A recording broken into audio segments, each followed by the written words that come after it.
காஞ்சிபுரத்தில்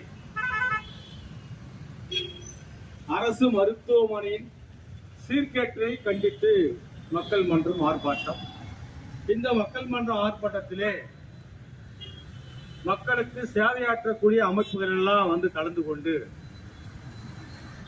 தங்களுடைய கண்டனத்தை தெளிவுபடுத்திக் கொண்டிருக்கிறார்கள். அந்த முறையிலே இந்திய கம்யூனிஸ்ட் கட்சியின் சார்பாக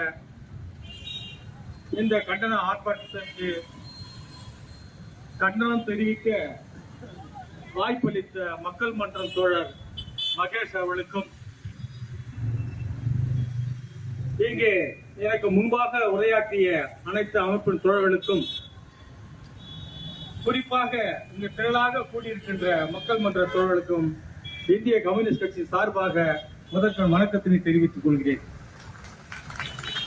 இந்த ஆர்ப்பாட்டத்திலே இப்ப நாம பேசுறது மட்டுமல்ல, நாம எப்படி பேசும்போது ஒவ்வொருத்தருக்கும் எல்லாருமே தங்களுடைய வாழ்க்கையில் நேர்ந்த அனுபவத்தை தான் எல்லாரும் குறிப்பிட்டு இருக்கிறாங்க. இங்க வந்திருக்கக்கூடிய எல்லாரையும் பேச சொன்னாக்கா ஒவ்வொருத்தருக்கும் ஒரு கசப்பான அனுபவம் மாவட்ட தலைமை மருத்துவம் மீது வைக்க முடியும். அப்படி எல்லாருக்கும் ஒரு அனுபவம் இருக்கு. எனக்கும் அப்படி ஒரு அனுபவம் இருக்கு. 1-2 பல அனுபவம். முதலாவது அனுபவம், சில ஆண்டுகளுக்கு முன்பாக பாரதிதாசன் மெட்ரிகுலேஷன் பள்ளியில RSS இந்து வெறி அமைப்புகள், மதவெறி அமைப்புகள் அங்க சாகா நடத்தினாங்க, தொடர்ச்சியா நடத்திருந்தாங்க.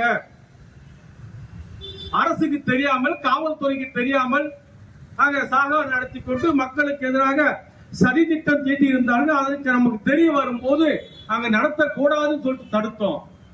அதற்கு ஒரு மிகப்பெரிய கொலைவெறி தாக்குதல் ஆளாக்கப்பட்ட தோழர்கள் நானும் ஒருத்தர். இப்போ தாக்கப்பட்டு தலைமை மருத்துவமனைக்கு போகும்போது மண்டை 2-3 இடத்துல அடிபட்டு பல தையல் போட்டோம். போட்டு என்ன பண்ணாங்க, இங்க நாங்க வந்த போது பஞ்ச வச்சு அழுத்திட்டு நேரா நீங்க ராஜீவ்காந்தி ஆஸ்பத்திரிக்கு போயிடுங்க தான். அன்னைக்கும் காஞ்சிபுரம் மாவட்டம் தலைமை மருத்துவமனை தான், என்னைக்கும் அதே தலைமை மருத்துவமனை தான்.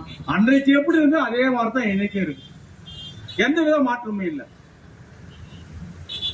அதுக்கு அடுத்து எங்க உறவினர் ஒருத்தர் நெஞ்சு வலி ஏற்பட்டு விடிய காலை 5 மணிக்கு இங்க சேர்த்தோம். உடனடியாக சிகிச்சை அளிக்கப்பட்டு ஒரு 9 மணியெல்லாம் சரியாயிட்டார் சொல்லிட்டு நாங்கெல்லாம் வீட்டுக்கு வந்துட்டு மீண்டும் ஒரு 11 மணிக்கு போய் பார்த்தா அவர் நிலைமை மீண்டும் கவலைக்கிடும். அப்ப போய் மருத்துவரை போயிட்டு என்னன்னு கேட்டா என்னன்னே தெரியலங்க, இவர் என்ன சாப்பிட்டு வந்தாருன்னு தெரியல, இவர் பார்த்தா ஏதோ விஷம் அறிஞ்சிட்டு போனது, என்ன விஷமும் எங்களால் கண்டுபிடிக்க முடியல, அதனால இதுக்கு மேல எங்களால் கண்டுபிடிக்க முடியாதுன்னு சொல்லிட்டு அவர் அந்த நேரத்துல தன்னலே மறந்து கோமா ஸ்டேஜுக்கு போயிட்டார். இப்போ இங்கிருந்து செங்கல்பட்டு மருத்துவமனைக்கு அப்போ 4 ஆண்டுகளுக்கு முன்பாக அங்க போய் சேர்த்தார். இங்கிருந்து அனுப்பிச்ச மாதிரி தான் அங்கே இருந்தார். அங்கிருந்து பிணமா தான் கொண்டு வரப்பட்ட ஒரு வார காலம் அங்க இருந்தார்.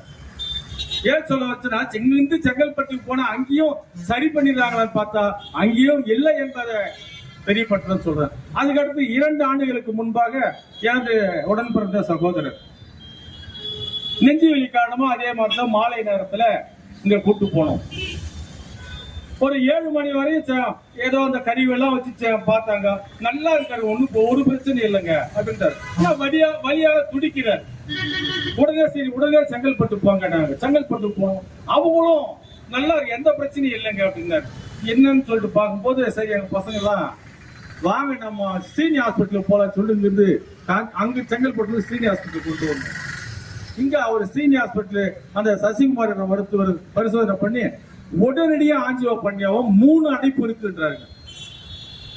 அப்போ இங்க இருந்த மருத்துவர்களா செங்கல்பட்டு மருத்துவரோ காஞ்சிபுரம் மருத்துவரோ என்ன படிச்சாங்க, இங்க இருக்கிற கருவியுடைய பெயர் என்ன, அது செயல்படுதா இல்லையா, அந்த கருவை இயக்குவதற்கு இந்த ஆட்கள் சரியான ஆட்கள் இருக்கிறாங்களா இல்லையா. அதே நபர் ஸ்ரீனி ஹாஸ்பிட்டலுக்கு போகும்போது 3 அடைப்பு இருக்கிறது, உடனடியாக செய்ய வேண்டும் சொல்லி மறுநாள் காலை 11 மணிக்கெல்லாம் அந்த அடைப்பை நீக்கப்பட்டது.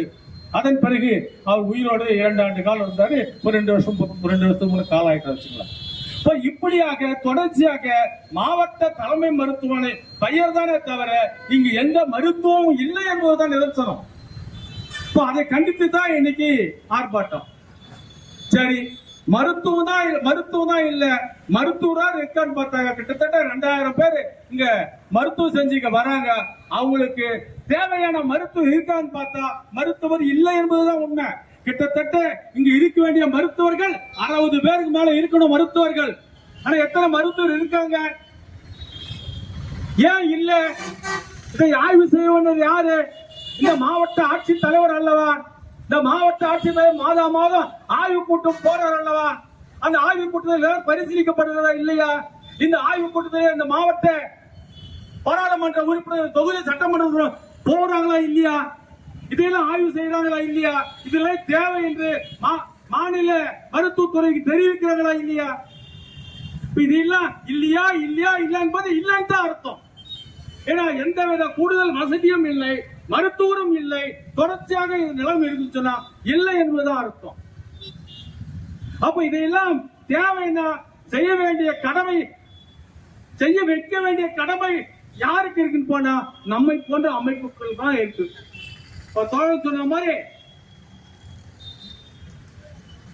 இந்த மருத்துவமனை மீண்டும் சீர்காட்டை கண்டித்து ஒரு ஆர்ப்பாட்டம் நடத்தணும் சொன்னாக்கா, பூட்டு போடும் மருத்துவமனை சொன்னா சட்டம் குறுக்கணிக்குன்னு சொல்றாங்க.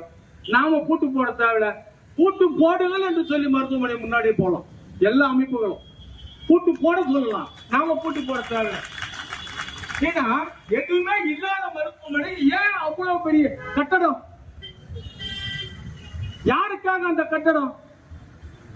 தேர்தல் வரும்போது அந்த சாதனையை சொல்லி வாக்கு சேகரிக்க போறீங்களா?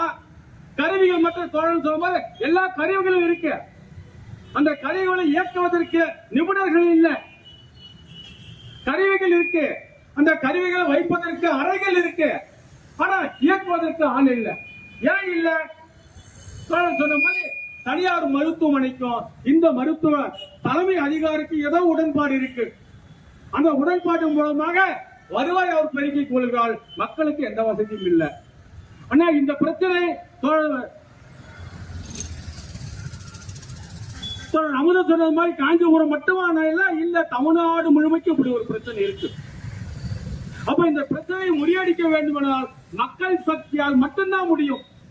இந்த மக்கள் சக்தியால் மட்டும் முடியும் போது நாம் சேர்ந்து போராட வேண்டும். இந்த போராட்டம் எது வரல இருக்குன்னா தேவைகள் நிறைவேறிய வரை போராட்டம் இருக்குதான் செய்யும். அதெல்லாம் இந்த ஆட்சி வந்தா முடிஞ்சு, அந்த ஆட்சி வந்தா முடிஞ்சுன்னு சொல்ல முடியாது. இது பொது உடைமை சமுதாயம் மலரும் வரைக்கும் அந்த பிரச்சனை இருக்கும். ஏன் சொல்றேன்னு சொன்னாக்கா, சின்னஞ்சிறிய நாடு கியூபா, சின்னஞ்சிறிய நாடு. ஒரு அந்த குடிமக்கள் எவ்வளவு வேண்டுமானாலும் படிக்கலாம், கட்டணம் இல்லை. எங்கு வேண்டுமானாலும் மருத்துவம் பார்க்கலாம், அவளுக்கு கட்டணம் இல்லை. எல்லாருக்கும் இலவச கட்டணம், அந்த நாடு சட்டம். ஆனா இந்த நாட்டை முடியுமா?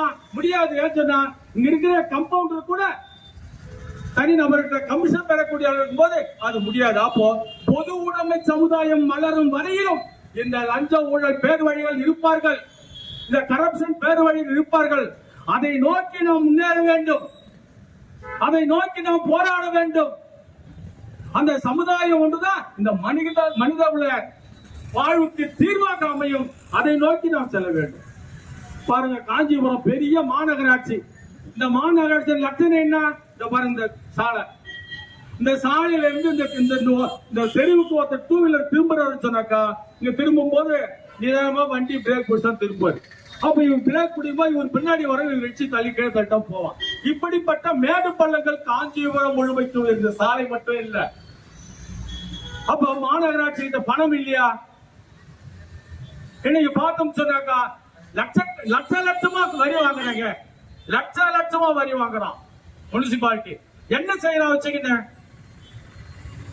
அந்த அதிகாரிகளுக்கு லட்சமா சம்பளம் மட்டும் வாங்குறோம், சம்பளம் மட்டும் வாங்கிக்கிட்டு இந்த காஞ்சிபுரத்துடைய சுகாதாரத்தை பாதுகாக்க. காஞ்சிபுரத்துல நீ எந்த ரோடு வேணாலும் போங்க, ஒரு 500 மீட்டர் எங்காவது மேடு பள்ளம் இருக்கா இல்லாம இருக்கா பாருங்க. எல்லா சாலையும் மேடு பள்ளமான சாலை தான். இப்ப எல்லாம் நோண்டி இன்னும் வேற புதுசா ஒரு நோண்டிக்கிட்டு இருக்கிறாங்க. காஞ்சிபுரத்தை சுத்தி உள்ள பார்த்து சொன்னாங்க சுகாதார சீர்கேடு.